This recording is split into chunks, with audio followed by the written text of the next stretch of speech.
น้ำกาแฟมีบ่ก็เห็นเจ้าขายน้ำกาแฟพวกนั้นปลาแดกเนาะมาได้แต่ มีอย่างแน่ฮะ ยังกิน โฆษณาให้เป็นก่อนปิ้งปลาก็มีนะแม่นะ ไก่แล้วก็ ปิ้งไก่เท่าไหร่นี่แม่เท่าไหร่ปิ้งไก่ ไก่ปิ้งมันก็กิน 50,000กีบเด้อพี่น้องเด้อหน้าด้านอันนี้ก็ปิ้งปลาก็มีพี่น้องปลาน้ำโขง ของปลาหยอด ไก่ก็มีโอ้ ไก่ตับหมู เอ นะ ปิ้งอยู่หน้าด้านนี่เลยพี่น้องเนาะมาแวะซื้อนี่เด้อเพราะว่า ไก่ ถ้าเอามาชมวิวธรรมชาติก็มาแวะซื้อได้ขึ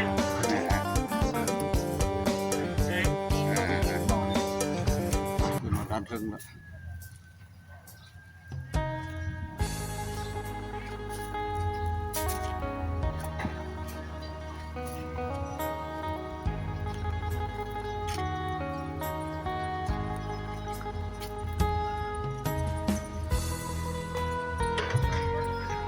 โอ้เมื่อย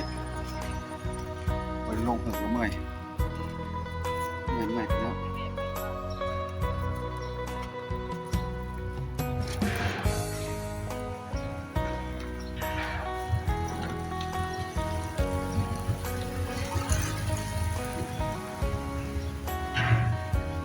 หาซื้อน้ำกินก่อนพี่น้องอันนี้ข้างๆวัดน้ำโบที่วัดน้ำโบเฮาซื้อน้ำกินก่อน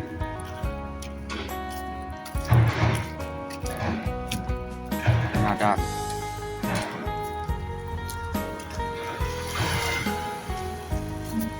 มีน้ำกาแฟบ่แม่น้ำกาแฟมีบ่ก็เห็นเจ้าขายน้ำกาแฟพวกนั้นปลาแดกเนาะ มาได้แต่ มีอย่างแน่ฮะ ยังกิน โฆษณาให้เป็นก่อนปิ้งปลาก็มีนะแม่นะ ไก่แล้วก็ ปิ้งไก่เท่าไหร่นี่แม่เท่าไหร่ปิ้งไก่ ไก่ปิ้งมันก็กิน 50,000กีบเด้อพี่น้องเด้อหน้าด้านอันนี้ก็ปิ้งปลาก็มีพี่น้องปลาน้ำโขง ของปลาหยอด ไก่ก็มีโอ้ ไก่ตับหมูนะ ปิ้งอยู่หน้าด้านนี่เลยพี่น้องเนาะมาแวะซื้อนี่เด้อเพราะว่า ไก่ ถ้าเอามาชมวิวธรรมชาติก็มาแวะซื้อได้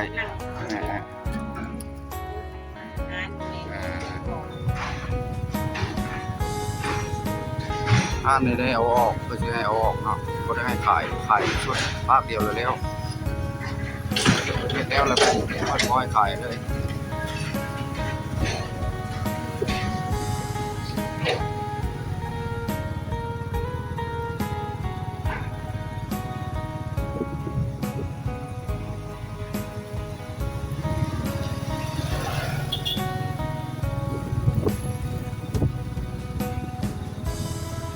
อันนี้คือหน้าด้านหน้าน้ำพุต้นโพต้นไผ่นี่ก็หลายร้อยปีแล้วแต่75ก็ยังเห็นต้นอันนี้นะยันฮอดเลย100 ปี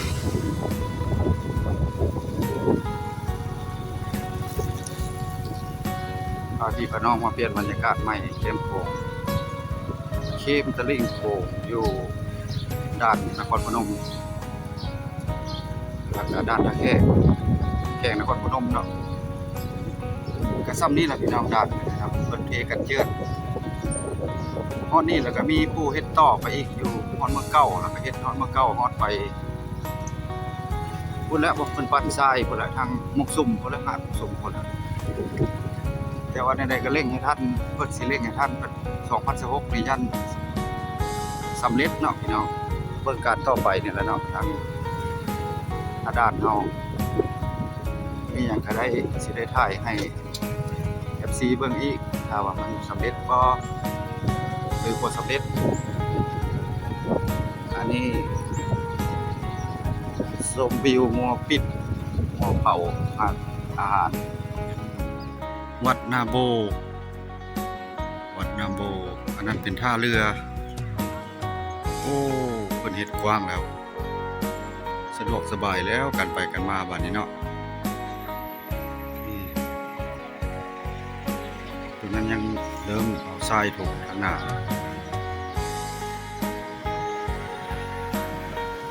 นี่คือศาลพระภูมิพญานาค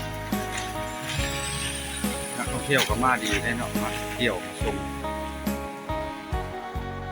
นี่เพิ่นมาถ่ายรูปถ่ายห้อยหลายเด้มากราบมาไหว้แล้วกันอารมณ์บูชาแข่งคำม่วนก็เป็นจุดหลักเมืองก็อยู่นี่เนาะศาลหลักเมืองของหลวงปู่พญานาค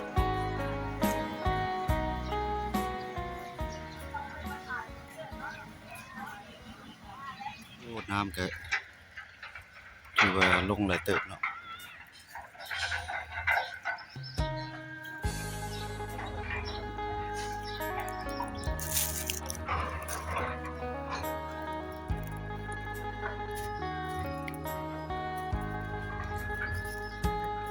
ตัวนี้จะเป็นท่าด่านท่าเรือพระนี่แหละบนเรือจอดอันนี้เป็นวันจันทร์เด้อพี่น้องเด้อเปลี่ยนภาพบรรยากาศชมวิวธรรมชาติแคมป์โขงแวะวัดนะพี่น้องอันนี้ก็คือศาลพระภูมิพญานาค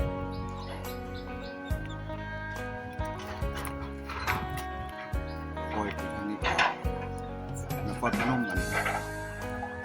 ฟังนครพนม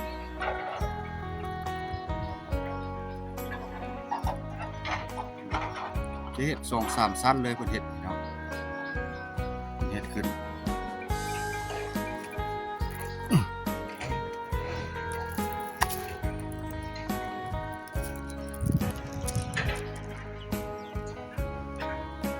ก้าวแล้วล่ะสะดวกสบาย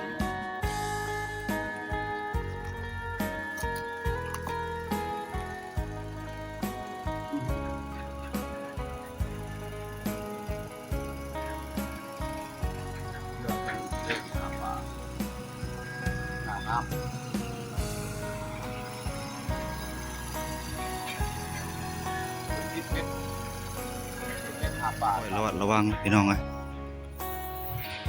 หินบ่ทันแล้วเนาะโคโลคิเล่ยันพลาดยันลื่นล้มโคยขึ้นมาดันถึงกับพุ่นปังเจือนพื้นที่กัดเจือนอยู่แข่งขมวนเนาะเพราะว่ายันตะพังเจือนเนาะเห็นสิว่าประเทศตะพังเจือนออกมาจากใจกลางทางตัวนักหลายเติบผูกกายฮอดภูมิพญานาคนี่ออกมาพี่เพิ่นจะเอาทรายใส่ก้อนแล้วก็ซีเมนต์ปูใส่ก้อนเนาะนี่แล้วก็ออกไปฮอดนอกพุ่นยาวเติบ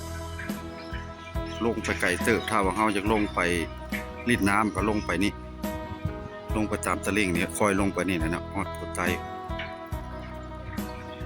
เพิ่นไปปล่อยป่าได้นี่พี่น้องปล่อยป่าบ่ได้ซะโอ้พอดีมาพ่อมือสเปอร์คือกันเนาะลงปล่อยป่าเพิ่นสิลงตามบ่อนหั่นล่ะเนาะเพิ่นจะเฮ็ดไปฮอดเมืองเก่าเนาะพี่น้องทางบ่อนดูดทรายบ่ได้ทางนั้นก็เฮ็ดอีกพักนึง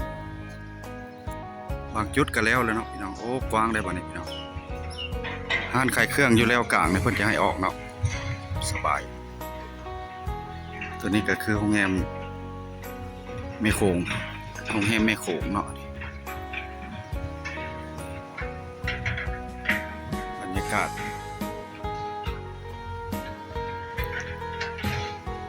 ลงไปชมวิวธรรมชาติจักเล็กจังหน่อยก่อนคือด้านเทิงเม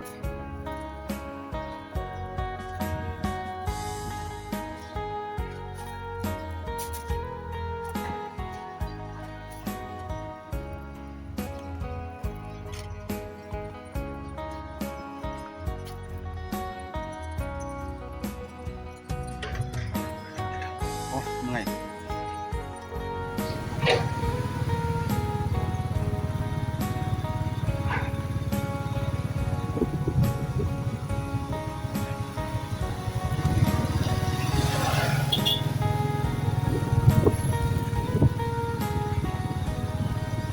อันนี้คือหน้าด้านหน้าน้ำพุต้นโพต้นไผ่นี่ก็หลายร้อยปีแล้ว แต่75ก็ยังเห็นต้นอันนี้แล้วเนาะยันฮอดเลย100 ปี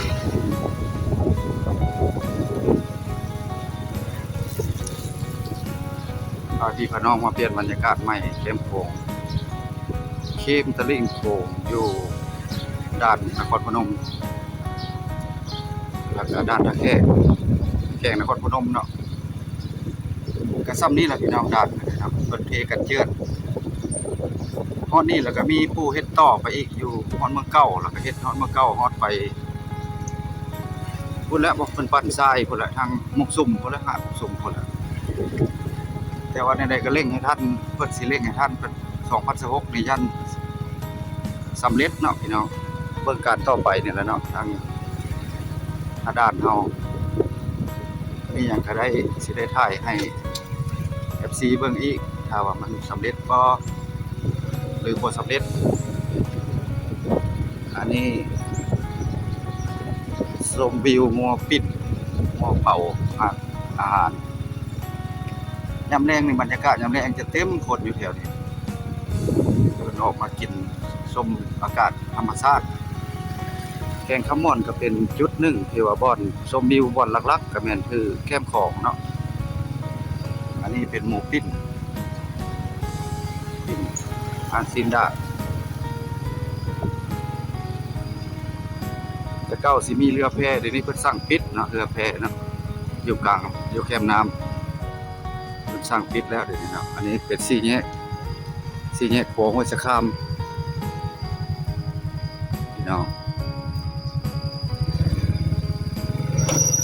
ไปทางนี้ก็แม่นห้องหมอเขตขมวด